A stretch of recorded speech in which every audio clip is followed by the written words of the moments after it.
And does anybody come into you and uncertain if they want to get divorced and they want to know their options?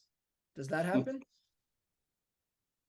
Well, I'm not a therapist, Their but legal, no, I mean their legal yeah, options, not their marital options, but right. their, yeah. In other words, like, do you find? I'll give you an example. Ben mentioned a previous podcast. I also mentioned this on a previous podcast. When I met, I ended up having two different lawyers, but the first lawyer I met, when I went to him for that first meeting, he had spent 45 minutes talking to me about why divorce doesn't make sense, and in this case, and Yeah. if you could hang on for another 5 to 10 years, you'll begin to the grandparent stage. Your kids are already older, and I mean, essentially, he was singing to the choir. I knew that, but it wasn't my decision.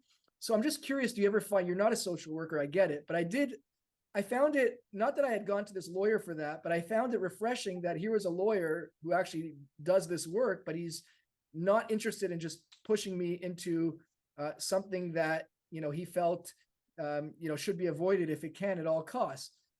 So I'm just curious, like, if you ever find yourself listening to somebody and you're thinking, like, what are they doing here? Or, like, you tell them, like, before you get into this, you should know, like, this is not fun. This is not the solution to all your life's problems, type of thing. Yeah, so for sure, it seldom happens, but it does happen sometime. It's happened when, I'm just thinking about cases, but it's happened where I've said to clients, like, you're making a mistake. Like, you shouldn't do this. Um, yeah, for sure, it happens. But most of the time, when people are coming to a lawyer, that's Dunsky. They've made up their mind. Yeah, Yeah, it's like they're at the lawyer stage already. right. But I mean, but I sometimes counsel clients the other way. Some people are just going through a separation and they're not divorced.